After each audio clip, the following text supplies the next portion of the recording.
নারায়ে তাকবীর, নারায়ে তাকবীর, বিশ্বনবীর প্রণাম, বিশ্বনবীর প্রণাম।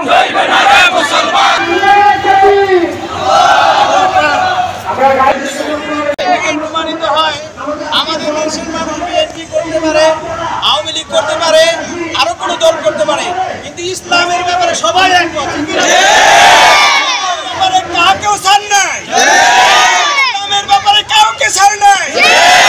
ভারত হোক, এটা আমেরিকা হোক, কাকে আমরা ছাড় দিব না ইনশাআল্লাহ। করবে সারা বিশ্বের মুসলমানরা এক হয়ে তার প্রতিবাদ জানাবে ইনশাআল্লাহ। আমরা ওই ভারতের রামদিকে বলে দিতে চাই, বাংলাদেশের মুসলমান এখনো আওয়ামী লীগ বোঝে না, বিএনপি বোঝে না, দল বোঝে না।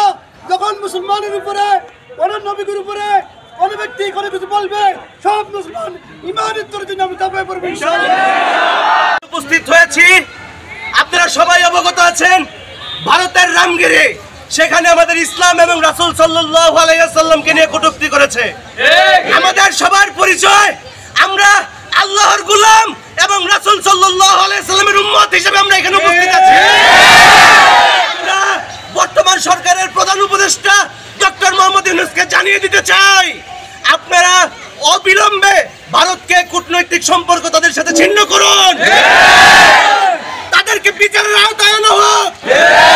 বিচারের আওতায় যদি এই সরকার যদি না নেয়, যদি বিচারের আওতায় যদি তাদেরকে না আনা হয়, তাহলে আমরা ভারতের হাই কমিশনার ঘেরাও করব ইনশাআল্লাহ। এই বাংলার মাটিতে যেন কখনো রাসূল বিদ্বেষী যেন কেউ কথা বলতে না পারে, সারা জমিনের বুকে যেন কেউ যেন রাসূল বিদ্বেষী কথা বলতে না পারে, সেই ব্যবস্থা আমরা মুসলমান করব ইনশাআল্লাহ।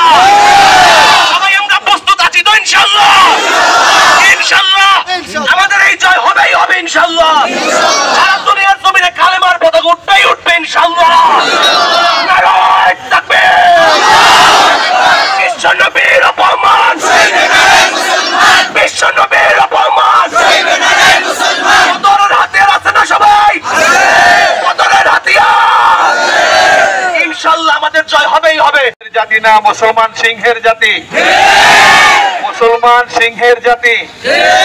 সুতরাং শুধু ভারতে কেন, পৃথিবীর যেখানেই আল্লাহ এবং আল্লাহ রসুলের বিরুদ্ধে কথা হোক না কেন, আমরা আমাদের জীবন বাজি রেখে সেই সমস্ত দুশমনদের বিরুদ্ধে ময়দানে নেমে আসবো ইনশাআল্লাহ। সংগ্রামী তৌহিদি জনতা, আপনারা যারা সবাই জুমা নামাজ পড়ে এখানে এসেছেন, সবাই যে মেহনত করেছেন, আল্লাহ তাআলা আপনাদের এই মেহনতকে কবুল করুক। আমার সর্বপ্রথম আমি আপনাদেরকে বলবো, আমার জানের আগে, আমার মালের আগে আল্লাহ এবং আমার রাসূল। গতকালকে আমি ফেসবুকের মধ্যে বোম্বের একটা ঘটনা দেখতেছিলাম, একটা ছেলের মুখে দাড়ি নাই, 1000 কিলোমিটার দূর থেকে বোম্বে লং মার্চ করে এসেছে। তাকে সাংবাদিকরা জিজ্ঞেস করেছে যে তোমার কি বাড়ি নাই, তোমার কি ঘর নাই, তোমার কি চাকরি নাই, সবকিছু ছেড়ে কেন তুমি 1000 কিলোমিটার ধরে বোম্বাই চলে এসেছ? ওই ছেলে উত্তর দিয়েছে যে আমার বাড়ি এবং চাকরির আগে আমার দিলের ভিতরে আমার রাসূল,